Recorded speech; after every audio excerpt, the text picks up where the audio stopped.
different ways, dispensing yourself from Mass, even for something little, even once or twice, is a big deal. Not because the church says, oh, you must go to Mass on Sunday. Because it's dangerous for you and it's dangerous for the community. But we've not engendered that in our people. And one of the stories that will always stay with me, and some of you have heard me say it before, is the older lady who somebody saw on the street one time. It wasn't around here.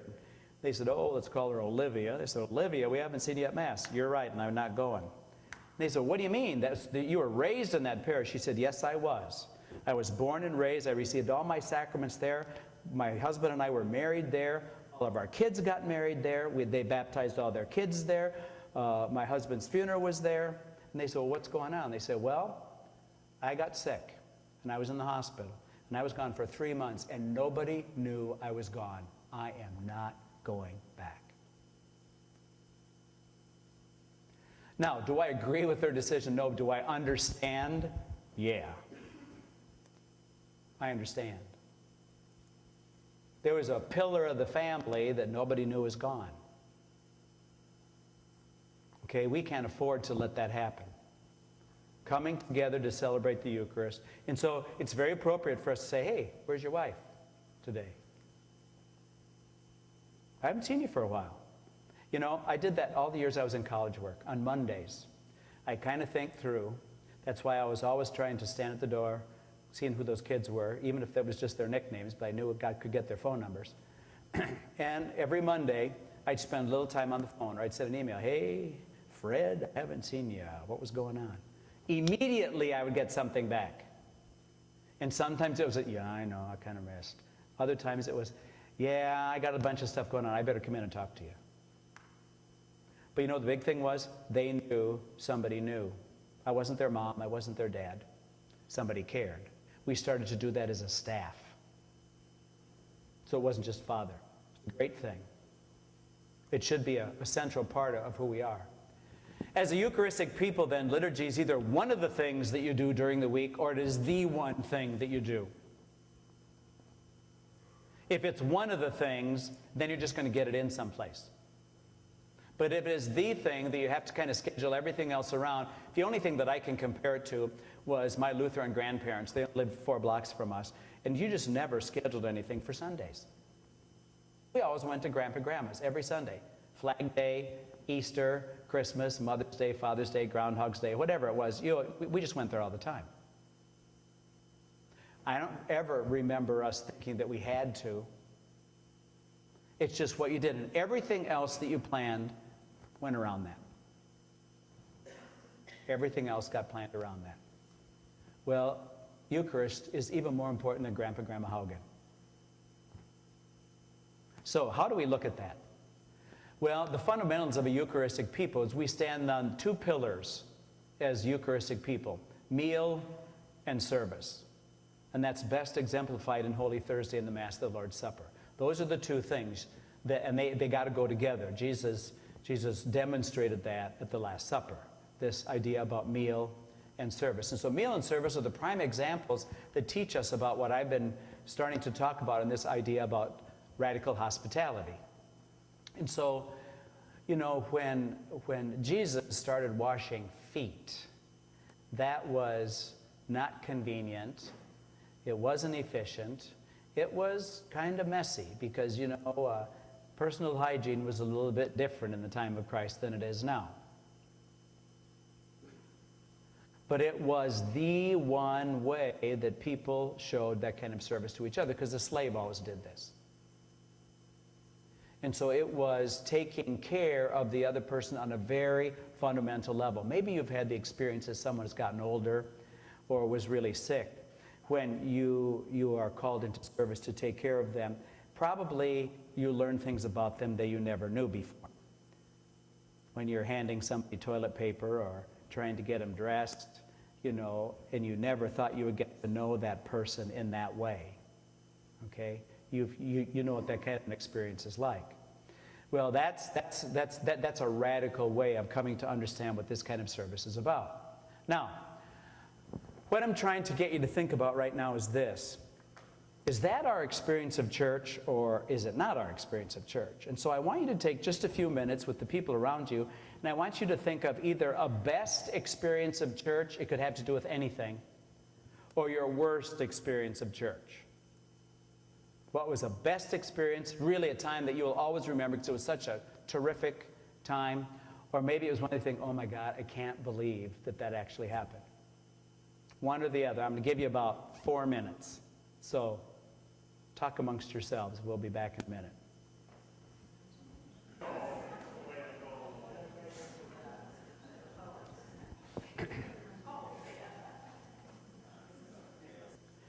Let's hear a couple horror stories. I'm going to say, you watch my kids. Take them up to the priest. Let him take care of them. Yeah. What's another example? It's a good one. Of a horror story. One you'd rather not repeat, Dan. And basically because you really felt like it was a place that you could... Yeah. Well, of course, personal... we live in a church that's made up of human beings, and that's the hard thing sometimes. Sometimes it works and sometimes it doesn't. But it can, when we're talking about corporate worship, we always have to keep that in mind, that somehow my stuff the me needs to go into the we, and not the other way around. Okay? How about a couple positive experiences? A couple positive experiences. Oh, okay. Yeah. So we understand how people make that move from time to time because of those things. Yes. How about another one?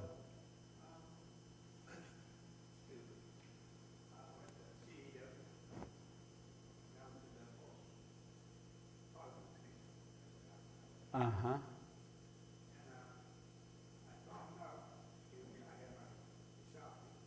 Yeah, that's okay.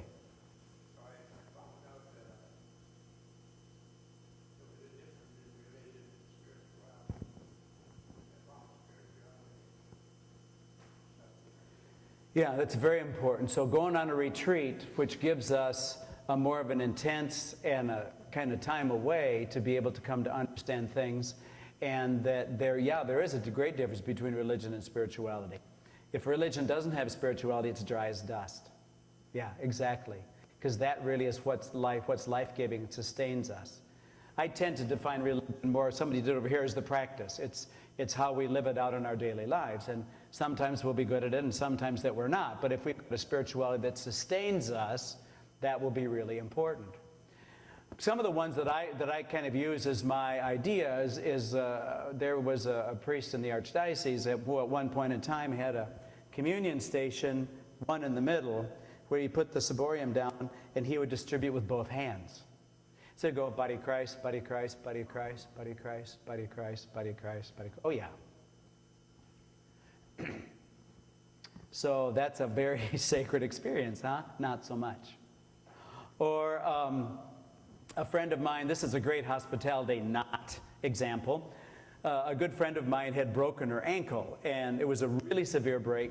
Couldn't go to church at her home church. Well, couldn't move for a long time, and finally got to go to church. And she went to a church that she could get into, one that the accessibility was a little bit easier. And she got herself into the back pew and flagged on one of the ushers.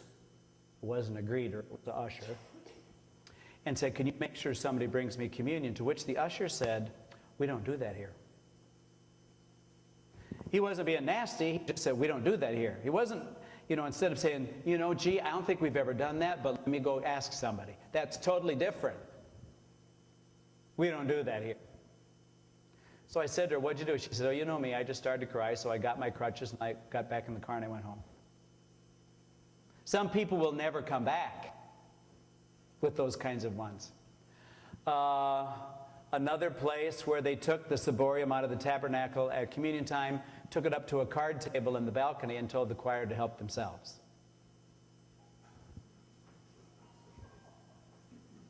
These would be funny if they weren't true.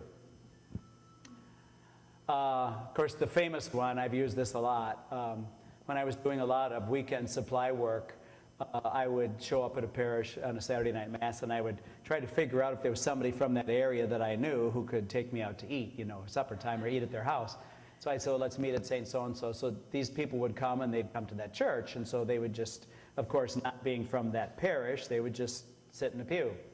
And a couple times at a couple different parishes that will go unnamed, people would come in and they would say,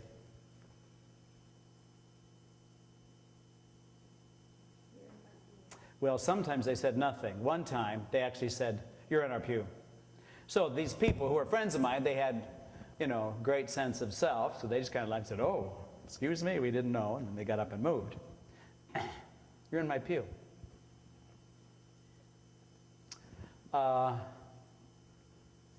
Or what I like to call assault greeters. These are people who are so busy directing traffic that they forget you have a face. So they're just trying to shove you into some place. Father said we're supposed to help seat people, so by golly, they're going to seat people. Like you plant tulip bulbs. They find a hole and they jam you in. And then they go on to the next bulb. Okay? That's not what we're talking about when we talk about radical hospitality. This is what we talk about. So during supper, he rose and took off his outer garments. He took a towel and tied it around his waist. Then he poured water into a basin and began to wash the disciples' feet and dry them with the towel around his waist. So when he had washed their feet and put his garments back on, he reclined at table, and then he said to them, do you realize what I have done for you? You call me teacher and master, and rightly so, for indeed I am. If I, therefore, the master and the teacher, have washed your feet, you ought to wash one another's feet. I have given you a model to follow, so that as I have done for you, you also should do. So Jesus is pointing to a different way of relating. Okay, so this is not a job. We call this the ministry of hospitality. And it's about making connections with people. Now, I'll give you a very recent example. Some of you have known David Summers, who was doing music and liturgy at Loras for quite a while. He's a Loras grad, and did great work there. Well, David moved to New York recently and is trying to make his way in the music world. He did a debut Christian CD and that did very well, and so he moved to New York. And so I called him up just about 3 weeks ago, and I said, so have you lost your soul yet living in New York City? He said, well, of course not. And I said, so where are you going to church? He said, I joined a choir at a parish in Manhattan, right in the middle of Manhattan.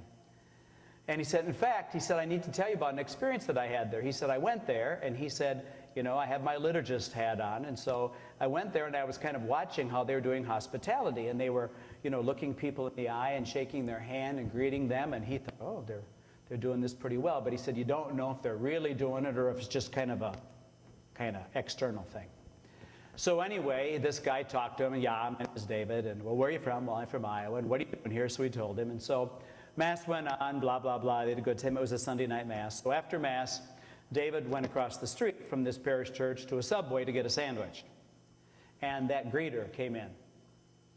And he looked across the crowd of people and said, oh, David from Iowa, right? And he went over and talked to him, and they ate together.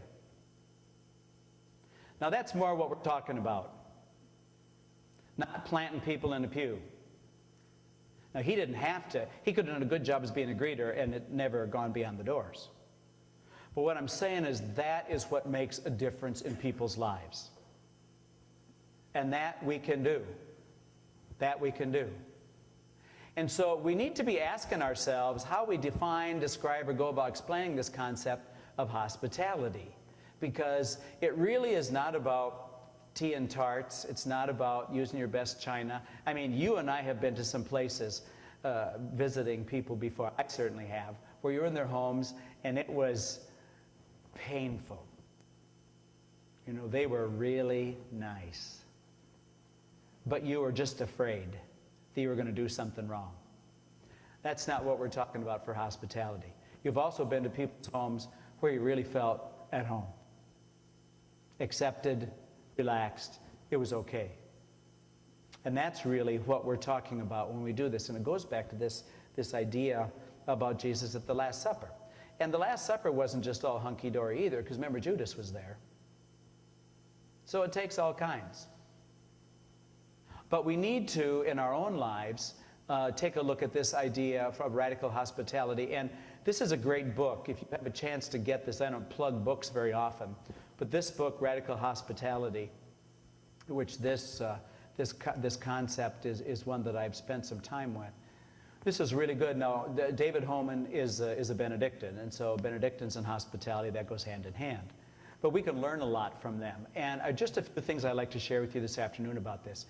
He defines radical hospitality, I love this, as making space in your life for the other.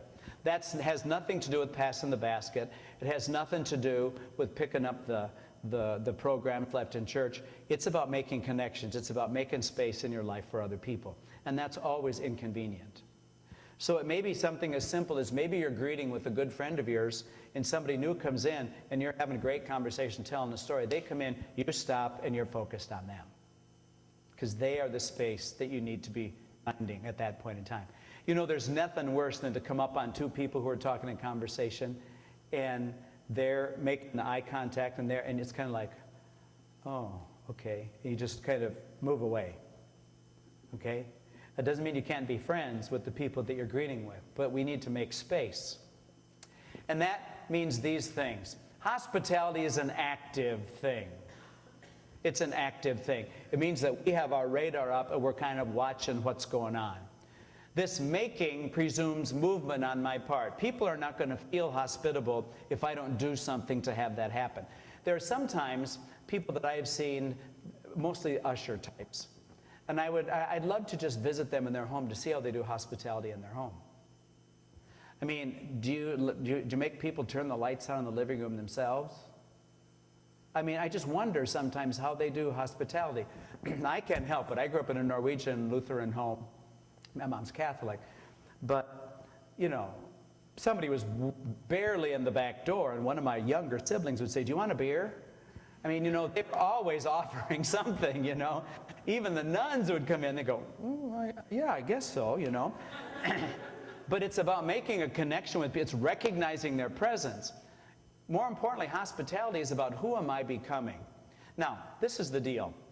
We have asked a lot of people, particularly here in Piasta, about being hospitality ministers. And people, most of them will respond by, "Well, I," and if "well, I" is the first thing that comes out of your mouth, you don't understand hospitality because it's not about you. Okay, you're shy. Big deal. This is not about you. Okay, you don't make small talk easily. This is not about you. This is about the people who are coming. And so this is about believing that they need to be treated as Christ. So whatever my own idiosyncrasies or shortcomings are, I move beyond those things so that these people will experience Christ through me. So all of us can come up with examples of that. I mean, our pastor, Father Mike, is a painfully shy guy. He's very shy. And he has to work himself up for big events. But it's relatively safe to be in a sanctuary, you know, because you're kind of in charge there. But me, I can talk to a doorknob, unfortunately. You know, we're not all like that. But it's about moving beyond what comes to us naturally because it's not about us. Christians call this process of who am I becoming conversion.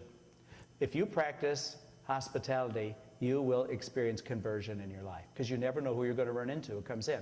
I remember a man that I talked to a month and a half ago, well, right at the end of the summer here, and he used to come to the 5:30 Mass.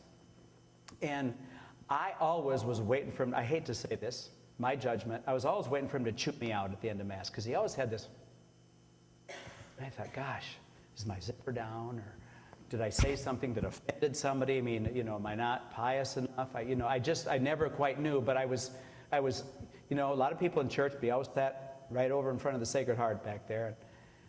So one Sunday, I'm out there greeting people out of the corner of my eyes coming, I'm going, oh. So, hi, how are you, you know? You know what he said to me? This is my last Sunday here. I've been driving from Chicago